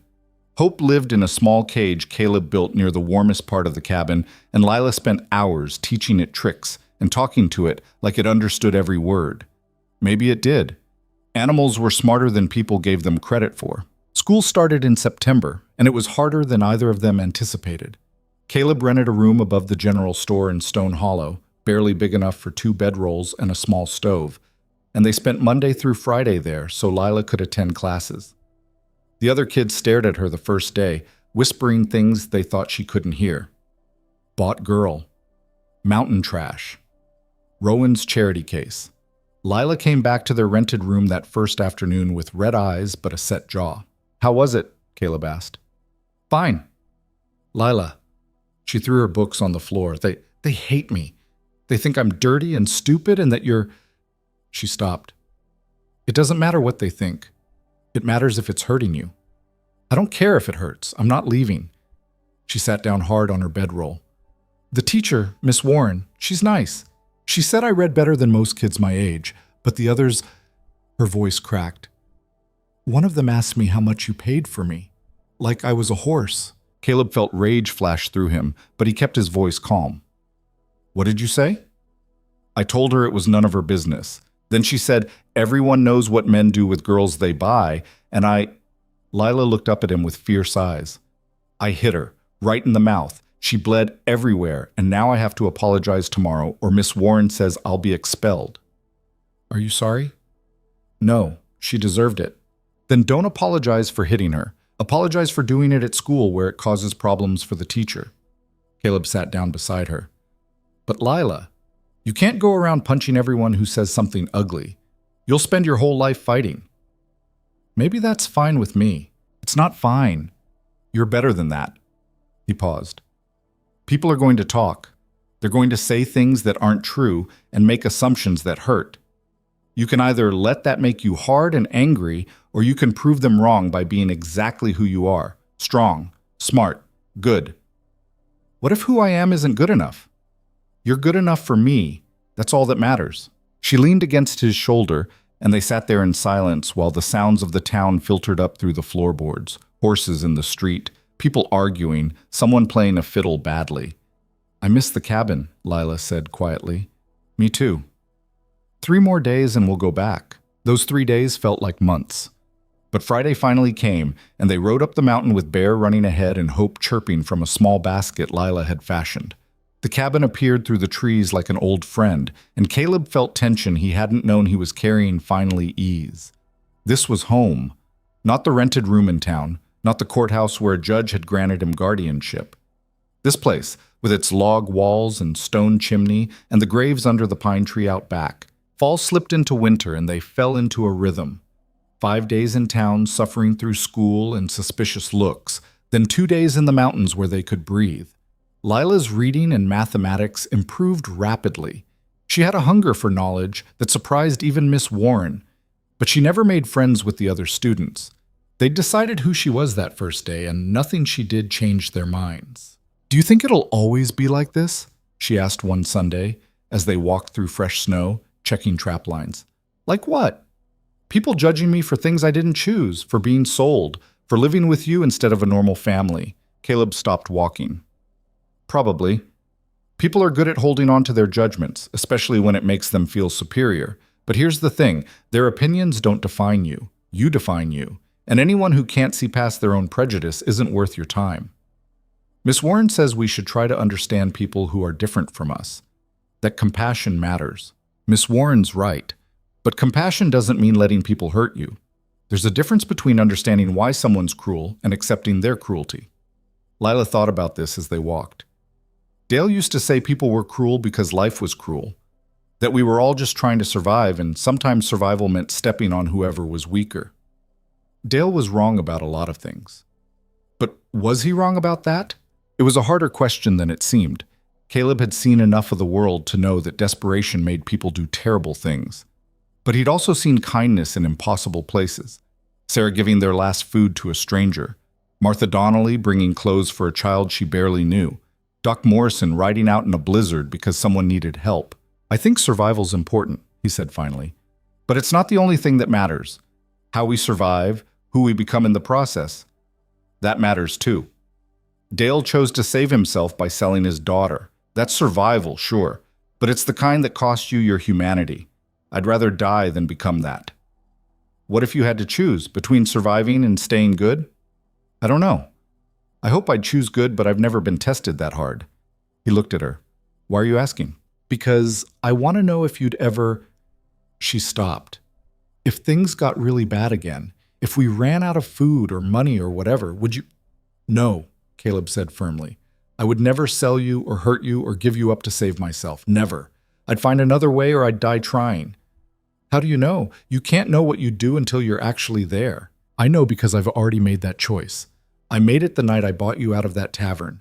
I made it every time I've chosen you over the easier path." He stopped walking and turned to face her directly. "Lila, you are not a burden I'm carrying until something better comes along. You're my daughter, and there is nothing that would make me give you up. Do you understand?" She nodded, but there were tears on her face. "I'm sorry. I don't know why I'm like this. Why I keep waiting for you to..." "Because everyone else in your life did. Your mother left. Dale sold you. You've learned that people leave and hurt and disappoint, so you're waiting for me to do the same." He pulled her into a hug. "But I'm not going anywhere. You're stuck with me until you're old enough to decide you don't want to be anymore." They stood there in the snow while Bear circled them impatiently, wanting to get back to checking traps. Eventually, Lila pulled back and wiped her eyes. "Okay," she said. "Okay. Okay, I believe you." It was a small thing, those words, but Caleb knew how much they cost her. Trust didn't come easy when it had been broken as many times as hers had. Winter that year was brutal but manageable. They had plenty of wood and food, and the lessons Lila had learned during her first winter made the second one easier. She knew how to conserve heat, how to ration supplies, how to keep busy during the long dark months when going outside meant risking frostbite. She also kept improving at everything Caleb taught her. By January, she could track a deer through snow and bring it down with a single shot. She could predict weather changes hours before they happened. She could survive alone if she had to, which was both reassuring and terrifying. Caleb wanted her to be capable, but he also wanted her to need him. Selfish, maybe, but true. "You're getting too good," he said one day after she'd outshot him 3 times in a row. "There's no such thing as too good at survival." Fair point. "Besides, you taught me everything I know, so really, you're just impressed with yourself." He laughed at that. "When did you get so smart-mouthed?" "I've always been smart-mouthed. You just didn't notice because I was too scared to show it." "I like this version better." "Me too." Spring came late that year, but when it finally arrived, it brought news. Sheriff Coleman rode up to the cabin on a warm April morning while Caleb and Lila were working in the garden.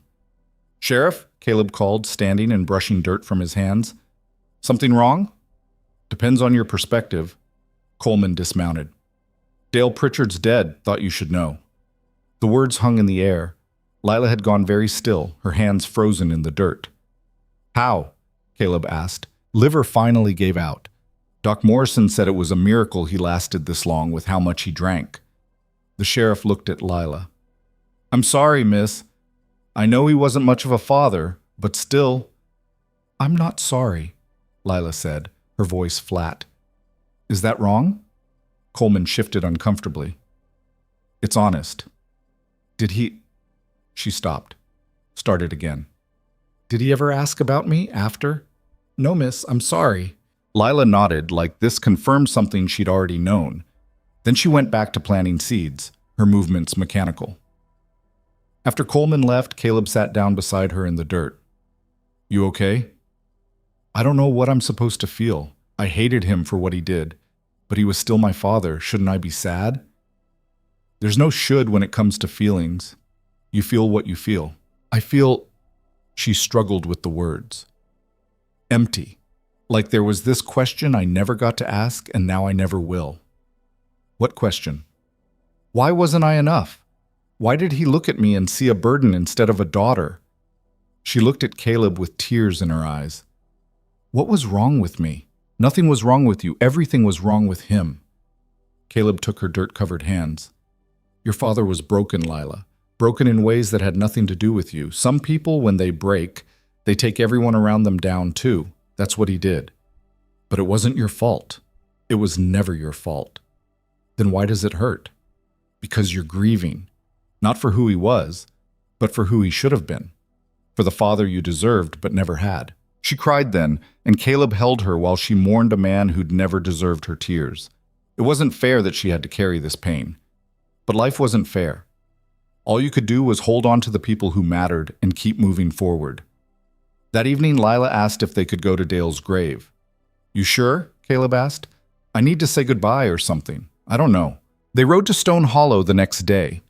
Dale had been buried in the town cemetery, his grave marked with a simple wooden cross. Someone, probably the church, had paid for it.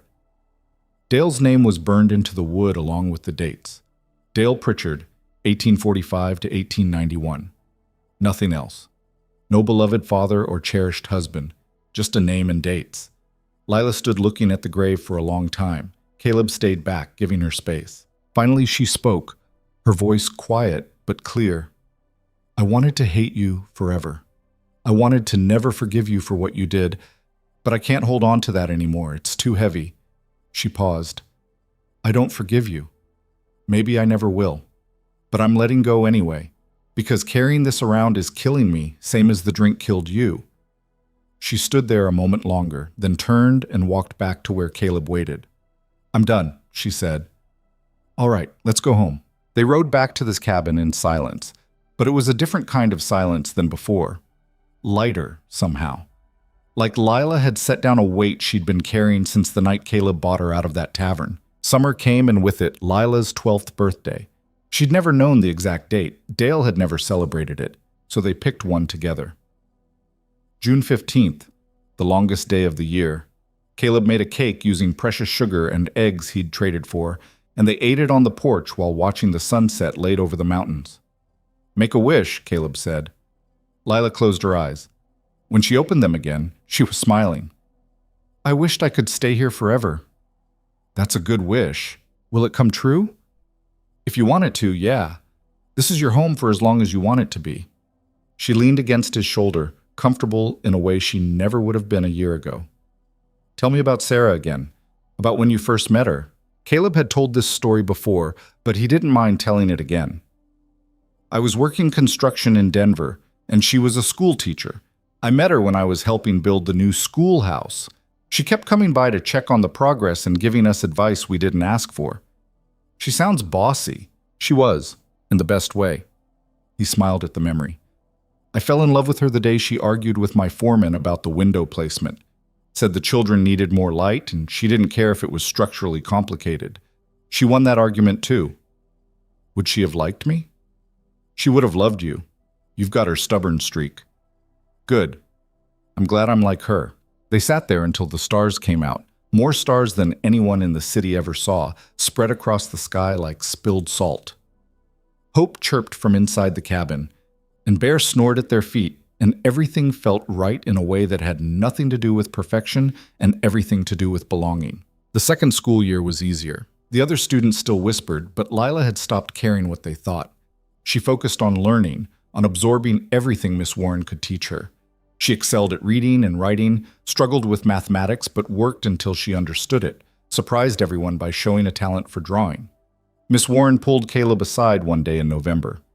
She's remarkable, Mr. Rowan. The progress she's made, I've never seen anything like it. She works hard. It's more than that. She's hungry for knowledge in a way most students aren't. Given the right opportunities, she could do anything. Go to university, become a teacher herself, whatever she wanted. Caleb felt pride swell in his chest, but also something that might have been fear. She say what she wants? When I ask, she says she wants to live in the mountains with you and her dog and her bird, nothing else. Miss Warren hesitated. Mr. Rowan, I'm not saying that's wrong, but I'd hate to see her limit herself because she doesn't know what else is possible. I won't hold her back. If she wants to leave someday, go to school somewhere, make something of herself, I'll help her do it. But you're not encouraging it. I'm encouraging her to be happy. If that means staying in the mountains, then that's what it means. Miss Warren looked like she wanted to argue, but didn't. Just promise me you'll make sure she knows she has choices, that she's not trapped. She knows. I've told her 100 times. But had he? Or had he been so relieved by her insistence on staying that he hadn't pushed her to imagine alternatives? The thought bothered Caleb all the way back to their rented room. That evening, he brought it up. Miss Warren says you could go to university if you wanted, that you're smart enough. Lila looked up from her homework. I don't want to go to university. But if you did, I don't. She set down her pencil. Why are you bringing this up? Because I want to make sure you're staying because you want to, not because you think it's your only option. It's not my only option. It's my choice. She met his eyes. I know what's out there, Caleb. I know there are cities and schools and all kinds of things I haven't seen. But I also know what makes me happy. And it's not sitting in a classroom full of people who look down on me. It's being in the mountains with you. That's where I belong. Now you belong there. But you're 12. What about when you're 16, 20, 30? Then I'll still belong there. She softened her voice. I know you're worried I'm limiting myself. But Caleb, you gave me a life. An actual life where I matter. And I'm safe and I can be myself. Why would I trade that for something else just because other people think I should? He didn't have a good answer for that. So he just said, as long as it's really what you want. It is. The conversation stuck with him, though. He started paying more attention to how Lila talked about the future, looking for signs of doubt or longing for something different. But if they were there, he couldn't find them. She seemed genuinely content with the life they'd built. Maybe that was enough. Maybe wanting more for your kid than they wanted for themselves was just what parents did. But it didn't mean you were right. 2 years passed. Lila grew taller, filled out, started looking less like a child and more like a young woman. She was 14 now, confident and capable and fiercer than anyone Caleb had ever met. She could outshoot most men in Stone Hollow, could track anything that moved through the mountains, could survive alone for weeks if she needed to. But she also still read poetry to her bird. Still talked to Bear like he was a person. Still sat with Caleb on the porch, watching sunsets and telling him about things she'd learned that day. One evening in late spring, she asked him about Ruth. Your sister, the one your father sold. Do you ever wonder what happened to her? Every day for years. Less now, but yeah, sometimes. Do you think she's still alive? I don't know. He did the math. 46 now. Maybe she's fine. Maybe she built a good life somehow. Maybe she's dead. I'll never know. Does that bother you, the not knowing? It used to. Ate me alive, actually, but I've made my peace with it. I did wrong by her, but I can't fix it now. All I can do is try to do better going forward. Lila was quiet for a moment. Then, I used to think about my mother that way, wondering where she went, if she ever thought about me. But I realized something. It doesn't matter. She made her choice. I'm making mine, and my choice is this. You, us, this life. You're sure? I'm sure. She looked at him with those serious dark eyes that had seen too much too young but had somehow stayed kind anyway. You know what I figured out? Love isn't about blood or obligation. It's about showing up. You showed up for me when nobody else would. You kept showing up even when it was hard. That makes you more my father than Dale ever was. More my family than anyone who shares my blood. Caleb felt his throat tighten. I'm not perfect, Lila. I've made mistakes. Still make them. So what? Everyone makes mistakes. The difference is you try to fix them. You try to be better. She smiled. You gave me a home when I had nothing. You taught me to survive. You made me feel like I mattered. That's not perfect, but it's more than good enough. They sat there in the fading light, and Caleb thought about all the choices that had led them here. His choice to speak up in that tavern instead of looking away. Lila's choice to trust him despite every reason not to. The 1,000 small choices they'd both made to keep building this family out of nothing but determination and need. None of it had been smooth. They'd fought and struggled and nearly broken more than once, but they'd survived. And in surviving, they'd found something worth fighting for. Thank you, he said. For what? For giving me a reason to keep going. After Sarah and Emma died, I was just existing, going through the motions. You reminded me what it felt like to actually live. You did the same for me. They sat there while the stars came out, while Bear snored and Hope chirped and the mountain wind moved through the pines. And Caleb thought about Sarah's voice all those years ago. You're a good man, Caleb Rowan. Don't you forget it. He'd forgotten for a long time, but Lila had helped him remember. The following winter was mild, and by the time spring came around again, Lila was 15 and talking about maybe becoming a teacher herself someday. Not in the city, in Stone Hollow or one of the other mountain towns where kids needed education, but didn't have access to good schools. I could make a difference, she said. Help kids who are like I was. Give them a chance. You'd be good at it, Caleb said. You think? I know. She started helping Miss Warren after school, working with the younger students who struggled with reading. She was patient and kind, and somehow knew exactly how to explain things in ways that made sense. The kids adored her, and their parents grudgingly admitted she was helpful. The town's opinion of Lila had shifted over the years. She was still the girl who'd been bought in a tavern, but she was also the girl who'd survived in the mountains, who could outshoot grown men, who helped teach their children. Respect came slowly, but it came. On Lila's 16th birthday, Caleb gave her something he'd been working on in secret, a rifle he'd built himself, carved with her initials on the stock. It's beautiful, she said, running her fingers over the smooth wood. Every woman who lives in these mountains needs a good rifle. That one's yours. Take care of it, and it'll last you 50 years. I'll take care of it. She looked up at him. You know what else I want for my birthday? What's that? I want to officially change my name to Rowan, so it matches yours. Caleb felt something warm explode in his chest. You sure? I've been sure for years. I'm not a Pritchard. I never really was. I'm a Rowan, your daughter. I want it to be official. They went to the courthouse the following week and filed the paperwork. Judge Hendricks, older now, more gray in his beard, signed the order himself. Miss Rowan, he said when it was done, I'm glad things worked out the way they did. I wasn't sure that day in my courtroom if I was doing the right thing, but looking at you now, I know I did. Thank you, Your Honor, Lila said, for taking a chance on us. On the ride back to the cabin, Lila kept saying her new name out loud. Lila Rowan. Lila Sarah Rowan. She'd chosen Sarah as her middle name, wanting to honor the woman she'd never met, but who she felt connected to through Caleb's stories.